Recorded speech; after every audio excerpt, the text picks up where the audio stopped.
Oh no, man, we can't hear you. No. I said I skipped the intro today. I skipped the intro because we don't have much time. But right. Welcome everybody to the Falcon and Winter Soldier series or season finale. I'm not sure yet.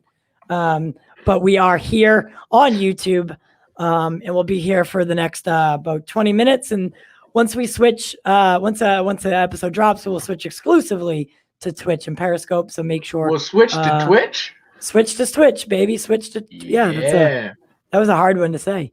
But yeah, man, I'm excited. I mean, I'm too. Like, I haven't been this excited for a show or a finale. What's up, Anthony Strader? What's going on, brother? What's up, Adam Silvestri? What is up, Billy?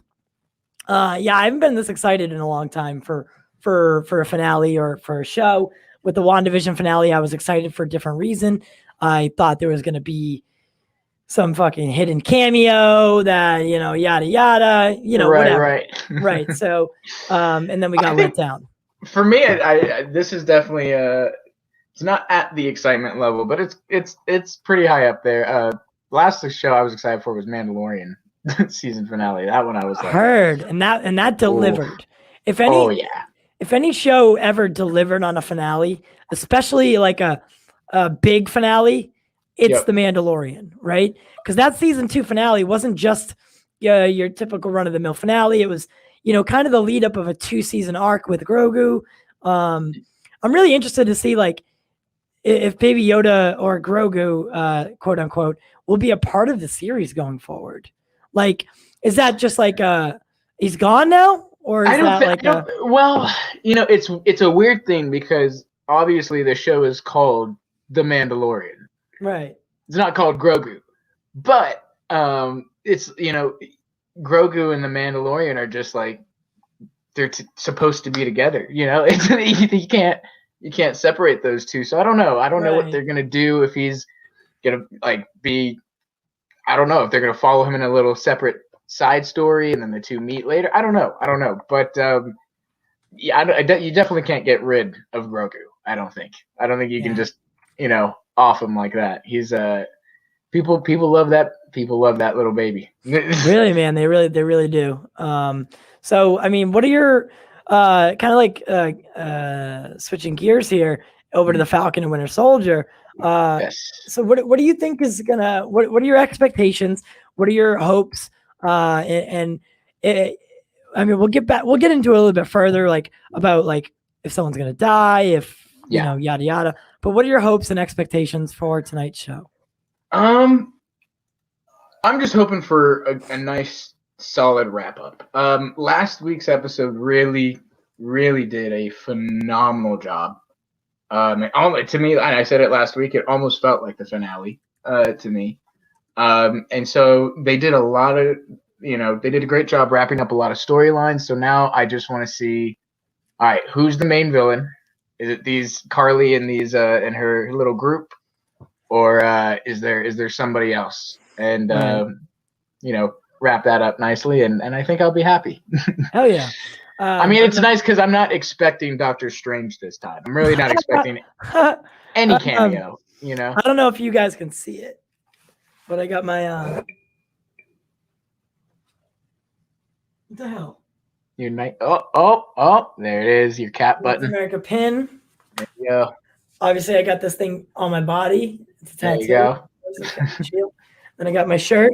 So we're rocking out Avenger style today, baby. Yeah, you're the Avenger style today, baby. You're the guys, Cap fanatic. Yeah, I am a Cap fanatic. That's why this is, and that kind of brings me to a point. Is that's why this series means so much to me. Right. Because it is whoever it's going to determine who takes up the mantle. I think we obviously know who that is in Sam Wilson, in Falcon.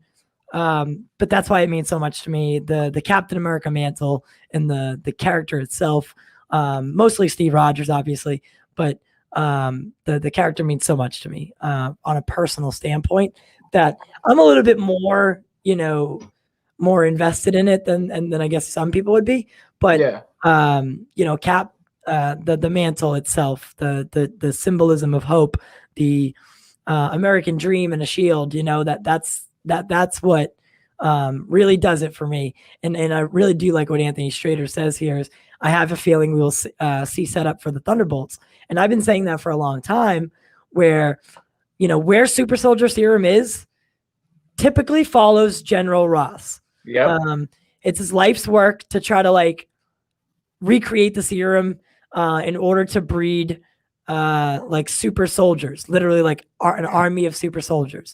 And he'll do that any way necessary. And we've seen it with the Banner serum that went wrong. We've seen it with countless other serums, and I think they did kind of miss an opportunity with maybe having Ross as a player in this. Right. As far as till now goes. Right. And who knows? He might show up. Again, we talked about it earlier. Black Widow was supposed to be before this. Right. So we don't know how involved we know he's in Black Widow. We don't know how involved or what happens there. Well, if you think about this, the Red Room, right? Not to interrupt you, but the Red Room, right? Right. And I feel like the Red Room, the secret, or there's something going on there. And I think the serum actually, might be a derivative of the serum there in the Red Room, which would lead Thunderbolt to be interested in it. Right. I feel like there's something there. My thing was, I was thinking probably we might see the recruitment of Taskmaster by Thunderbolt. Right. At the end of that movie as the tease, and, Falcon and the Winter Soldier, is going to give us Zemo and John Walker. That's the other thing. A lot of people are up for debate is now with the introduction of Madam Hydra, is it going to be the Thunderbolts or the Dark Avengers? So, which kind of seems more Dark Avengers now that I think about it, because these guys are really bad. Yeah. These are Zemo, Taskmaster.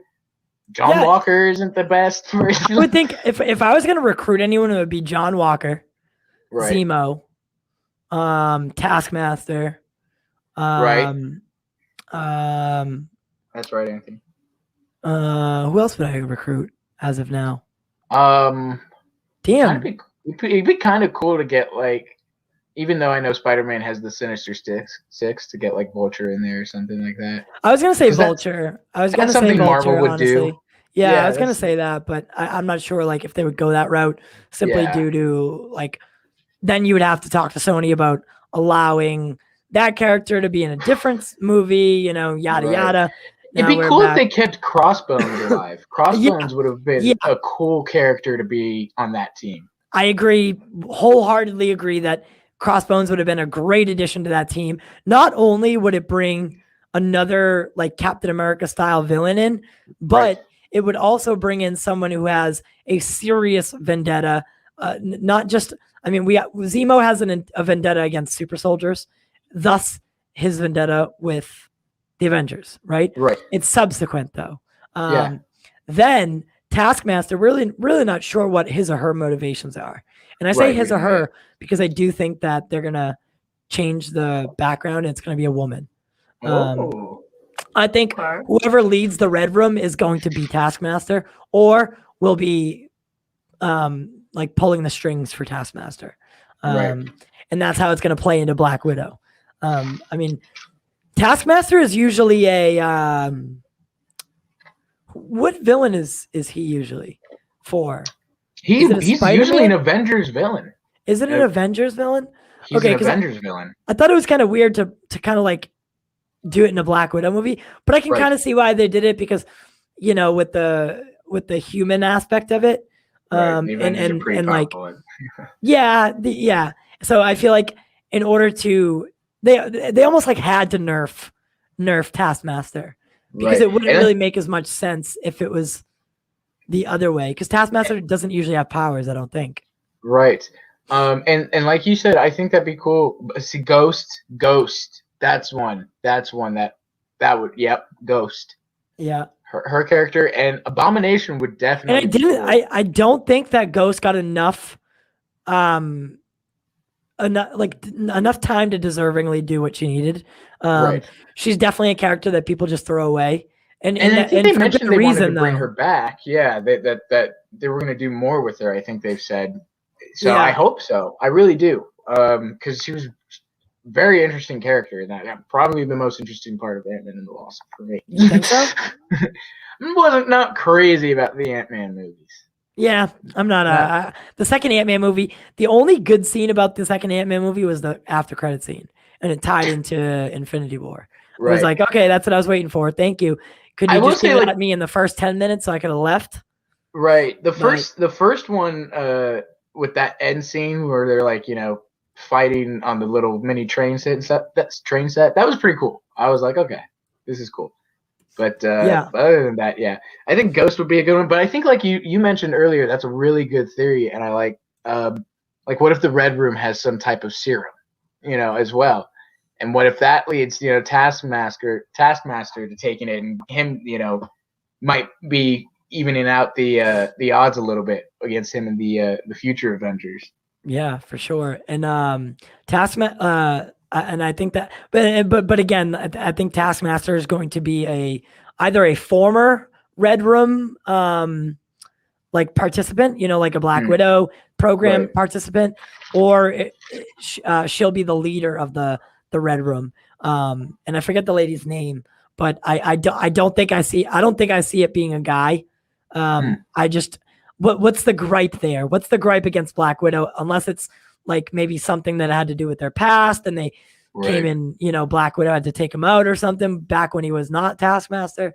I mean, I could see them doing that, but I feel like if you do want to bring like an emotional drive to it, you would have kind of like Winter Soldier, where there's like a personal connection, right? There's like personal motivations and stuff like that, where maybe Natasha doesn't want to take, once finding out who Taskmaster is, maybe doesn't want to kill, but shoots to stun instead, you know?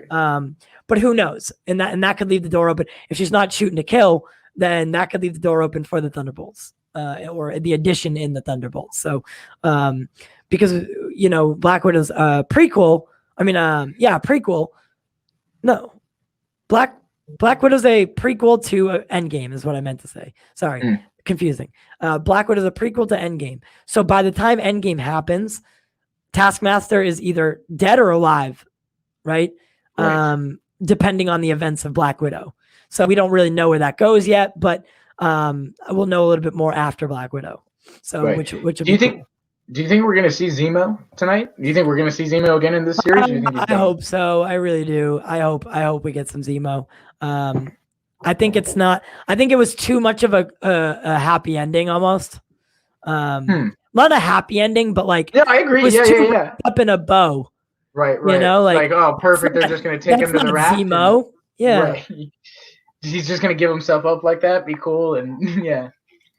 Yeah, guys, make sure to share the stream so that your friends, family, and even enemies can watch along with us as we all dissect and talk about the series that's got everybody buzzing, Falcon and Winter Soldier. Like that Tyler guy. Shout out to that Tyler guy. Yeah, that guy's pretty cool, man. #1 fan right there. Raging Entertainment's awake, but it's not for Falcon and Winter Soldier. It is for Mortal Kombat. Again, guys, Mortal Kombat drops at midnight. So I'm one of those though. Like I played those games growing up. I love those games. This movie looks crazy. It looks insane. And I have to see it in IMAX first. Yeah, that's what. So we're seeing it tomorrow. To do a little plugging, guys, we're seeing it tomorrow at Showcase Cinemas Deluxe in X Plus, which is basically Showcase's IMAX. Okay, cool. And it's comparable in every single way. The sound is amazing. The 4K laser projection with the dual projector screen it brings a crisp and clarity that you've never seen before. And then Showcase has added new ventilation in each theater to ensure proper airflow. That way you're not worried about, any of the pandemic stuff. You're focused on the film the way it should be. So definitely get out and support your local theaters. If there's a showcase near you, get out there and tell them that Pop Culture Corner sent you, and maybe we can get a full-time sponsorship out of them. Who knows? But yeah, Power Broker, Sharon. I can't think of anybody else. I mean, do you think we'll find out if Sharon's the Power Broker tonight, or does it not matter to the story? Ooh, does it? Because it doesn't. Does it not matter? I think it might not matter to this story in particular. Unless they make it matter within the first 10 minutes of the episode. You know what I mean? Yeah, because I feel like us finding out who the Power Broker is doesn't advance the storyline as we see it now. And not only that, I think it's one of those things that people caught on pretty quickly. Right. And so it's one of those reveals Marvel knows everybody knows kind of. So they're just waiting it out type thing, Right. So we'll see. I don't know. Yeah, we will.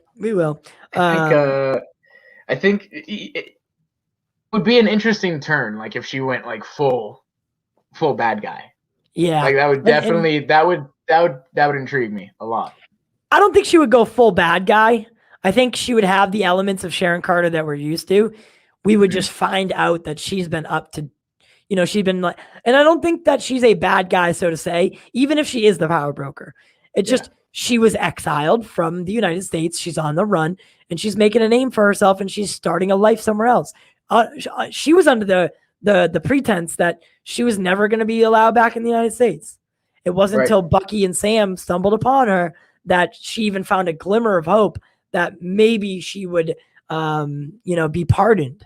So, that this could be her at her, dark side, basically, no pun intended. Her at her dark side, listen, I got to make ends meet. Right. I got to make ends meet. I can't just, and I know it sounds weird. It's why would she pick Madripoor to make ends meet at? Right? Why not just Europe, regular Europe? And look, and I am one of those fans. I know Kevin Feige has said it a million times that we're not going to see the X-Men for a little bit. But every time they hint at this type of stuff, I'm the X-Men are coming. Give me the X-Men, In what way? What way for this time? Well, Madripoor is a big place in the X-Men comics. That's where a lot of these. Yeah, that's where a lot of mutants are. The person that Zemo takes Bucky and Sam to when they first arrive in Madripoor, that kind of higher up lady. I think it was Shelby. She's in the comics. She's a mutant. So yeah, there were other little hints they walked by Kitty's bar, which is in the comics is a bar owned by Wolverine. So every time they do that type, so I want to see more Madripoor. That's what I want to see. I want to see them do that, and yeah. Oh gosh, it's dropped. It is dropped. Dropped. Guys, the full show. I recommend that you switch over to Twitch now while you can. The link I posted it earlier by my personal account, Tyler Roberts.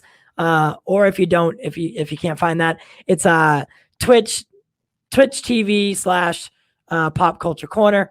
And I'll just drop it in there one more time.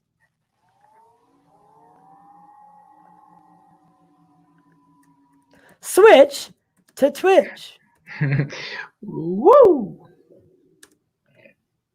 All right, so there it is, guys. switch over to Twitch. It's www.twitch.tv/popculturecorner, or head over to Twitter, join on Periscope, and you can watch it either way. But make sure that you are staying engaged, folks. Talk to us through the episode. That's the whole reason we do these kind of things, is that we can kind of chat during it. Make sure to like, share, and follow on whatever platform you're on. Consider becoming a patron. For the record, before we do switch over, tomorrow, all our Patreons will get exclusive access to a pre-show stream while we set up for the Mortal Kombat show, and you'll get to interact with us while we do that. Share the show on social media, guys. Let's get over to Twitch and let's get this baby started. You'll see the brief finale music, and that's for the YouTube. We'll be right back on Twitch and on Periscope. Folks, Falcon and Winter Soldier series finale coming at you next.